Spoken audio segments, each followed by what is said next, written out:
You open your eyes before dawn, and the air is cold, biting, and smells of wood smoke mixed with animal fat.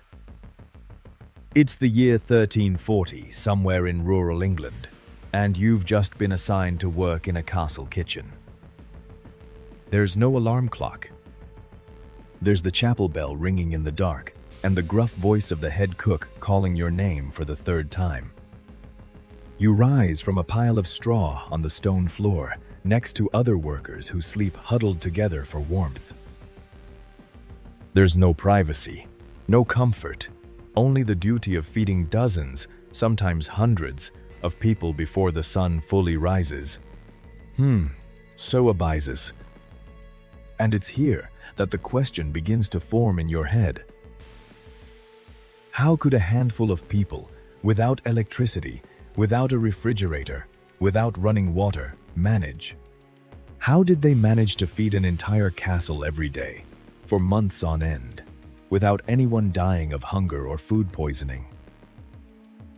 The answer, as you are about to discover, is far more intelligent than it seems. You walk into the main kitchen, a huge room with a high ceiling, blackened by the smoke of decades of bonfires. The heat inside is stifling, almost suffocating, even with the cold outside. There are 3 fires burning simultaneously, each with a different function. One for roasting large cuts of meat, another for cooking broths and soups, and a third smaller one for bread and delicate roasts. You then realize that this is not an improvised kitchen, it's a living, organized machine. It has a logic reminiscent of a modern production line, even though no one there knows the term. A boy, perhaps 10 or 11 years old, turns a gigantic spit where a whole wild boar is slowly roasting. He has been doing this for hours and will continue for many more. There is no motor. There is only repetitive, silent, essential human effort.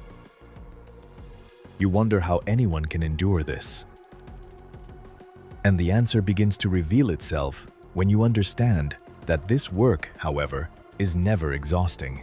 It guarantees food, shelter, and a place within the castle's hierarchy, in a world where hunger was a constant threat to free peasants. Being within those walls, even sweating beside the fire, was a form of survival. Meanwhile, you are led to the preparation area where other workers clean vegetables, kill birds, and prepare fish brought from nearby rivers. You notice something strange. There is no waste. Absolutely nothing is thrown away. Bones become broth. Animal blood becomes part of specific recipes. Offal is used in rustic sausages. Bird feathers are saved for pillows and mattresses. This makes you reconsider everything you imagined about the Middle Ages. You might have thought of dirt, carelessness, ignorance, but why you? See, there is the opposite. A careful management of scarce resources where every mistake could mean hunger for dozens of people in the following months. Piasatasa. But the central question remains unanswered. How did they preserve food without refrigeration in a castle where the demand for food was daily and constantly? You are then led to a colder corridor below the main level of the kitchen. There, hanging from iron hooks, are dozens of pieces of salted smoked meat slowly drying. Barrels of beer and wine line the walls. Packs of grain are stacked on wooden platforms away from the downground to prevent mold and rats. Realize that this is in practice a medieval version of the food logistics system. Salt, smoke, fermentation, and strategic storage replace what we would now call the cold chain. And it works. It has worked for generations. But there is still a problem you can't ignore with so many people handling food in such different hygienic conditions then. Today, how did the castle prevent constant, oh pricks, oh foodborne illness? The answer to this is even more surprising than you imagine, and you are about to discover why medieval cuisine was both more dangerous and more intelligent than any modern assumption about the past. You follow the head shaft to a small, isolated room, almost hidden behind the main fires. There, dried herbs hang from the ceiling. Rosemary, sage, wild mint, and others you can't even identify. He explains, with the patience of someone who has repeated this hundreds of times to new learners, that those plants aren't just for flavor.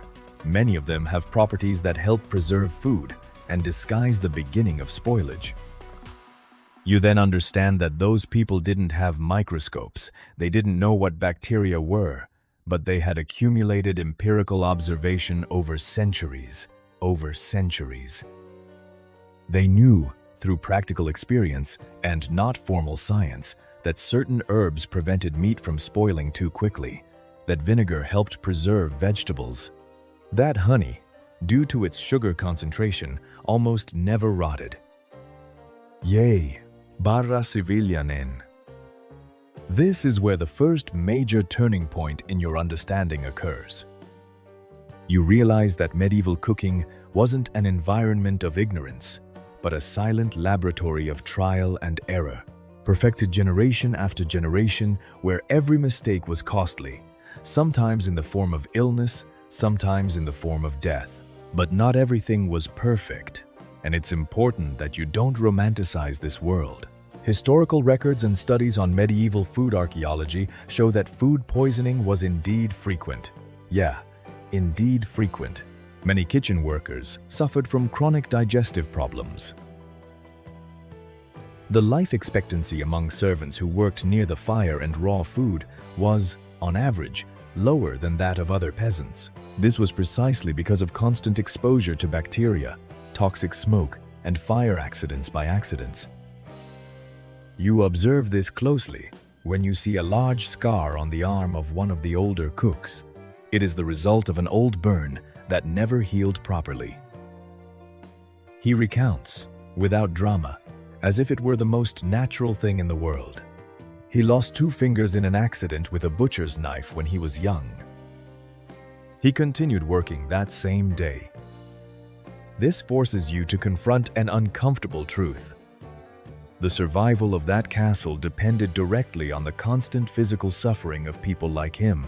There were no unions, no labor rights, and no breaks allowed for suffering. There was only the constant need for food to be served at the right time for the right people. This was especially for the lord of the castle and all of his distinguished guests. And it is precisely here that the strongest contrast in the narrative appears before you. While the kitchen workers eat leftovers, stale bread, and watery broth, the castle's main hall receives platters of roasted meat and imported spices, like pepper. Cloves were brought from trade routes that crossed entire continents. A single handful of spices could be worth more than the annual salary of an ordinary cook.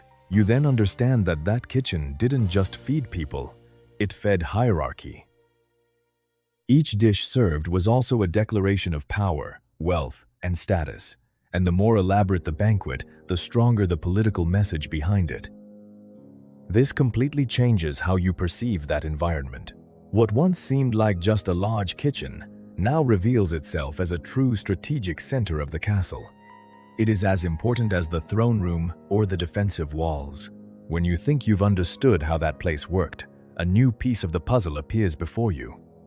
Uh-oh. Water control. You are led to an internal well, protected by a stone and wood structure. Unlike what many people imagine about the Middle Ages, well-managed castles took extreme care with the quality of the water used in the kitchen. Contaminated river water was avoided whenever possible. Deep wells, naturally filtered by the earth, were preferred. This explains why certain castles suffered constant disease outbreaks while managed to keep their populations relatively healthy for long periods. The difference wasn't luck, but the intelligent management of basic resources, clean water, properly preserved food, and a strict preparation routine. You then realize that the initial question of how those people managed to feed so many others without modern technology finally begins to make sense. It wasn't luck. It was accumulated knowledge, tested through painful errors, passed down from generation to generation. Without books, without formal schools, only through the direct experience of those who lived every day in that heat, that smoke, and that constant risk. But the most impressive part of this story is still missing. How did this kitchen manage on certain days to feed not only the castle, but hundreds of guests at large parties without any digital organizational system, only with paper, memory, and strict discipline? And that's what you're about to discover.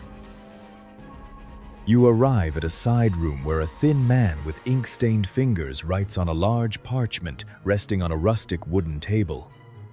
He is the steward responsible for inventory control, a kind of medieval manager who notes everything. How many sacks of flour remain? How many barrels of wine have been opened? How many animals were slaughtered this week? You then understand that this system, even without technology, functioned like a living spreadsheet. Every entry and exit of food was recorded manually. This allowed the castle to plan weeks, sometimes months, in advance. The grand banquets took place on religious dates or during visits from important nobles. This changes the way you see that place again. What seemed like organized chaos was actually an extremely rigid logistical planning system. Miscalculations could mean real famine for dozens of people in the following month. You accompany the steward to a larger warehouse where grains are stored in sacks, raised off the ground, protected against moisture and rodents. He explains that preparations begin weeks before a large feast. Hunting intensifies, fishing increases, animals are purposefully fattened, and preserves are prepared in advance. This is where you perceive a powerful comparison. Just as today, a restaurant plans purchases weeks before a big event, the medieval castle did exactly the same, but without the internet, without telephones, only with parchment-trained memory and collective discipline. On the day of a grand feast, the kitchen transforms into a veritable organized battlefield. You see dozens of people moving simultaneously, each with an extremely specific function. Who cuts, who seasons, who bakes, who serves, who washes. There is no room for hesitation. A chain reaction of errors could delay the entire banquet, which would be considered a public humiliation for the lord of the castle. You feel the heat rising, the noise growing, shouts of command mixing with the sound of knives against wooden boards. It's chaotic at first glance, but looking closely, you perceive a pattern, an almost military choreography perfected over years of repetition. And it is at this moment that you definitively understand the answer to the question that guided this entire journey. Those people didn't survive despite the lack of technology. They survived because of a different kind of technology, invisible to our modern eyes, made of social organization, empirical knowledge, functional hierarchy, extreme physical resilience. But before romanticizing this achievement, it's important to remember the real hardship behind it. Many of these people, including children like the boy who spun the spit from dawn, had short life expectancies. They had prematurely worn-out bodies, visible scars from burns and cuts, and virtually no choice about the course of their own lives. The efficiency of that kitchen stemmed largely from the silent sacrifice of people who would never be remembered by name. At the end of the day, exhausted with aching bodies and the smell of smoke ingrained in your skin, you understand that surviving a single day in that kitchen would require not only physical strength, but a kind of mental and emotional resilience that modern life rarely demands of most people. And it is precisely here that the universal lesson of this story lies. Human intelligence has always found ways to overcome extreme limitations, whether in the absence of electricity, refrigeration, or advanced technology. True technology often resides not within machines, but in the human capacity to observe, adapt, err, learn, and pass that collective knowledge on to others. Today, when you open the refrigerator or turn on the stove with a simple touch of a button, it's easy to forget that for thousands of years, securing a single decent meal required collective effort, accumulated knowledge, and often real physical suffering.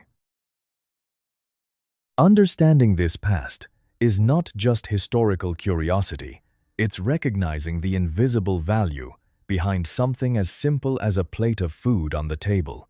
If this journey inside the kitchen of a medieval castle made you see history in a different way, we think we already know. Leave a comment telling us which moment surprised you the most. Also, leave a like to help this content reach more people and subscribe to continue exploring real stories hidden behind scenarios.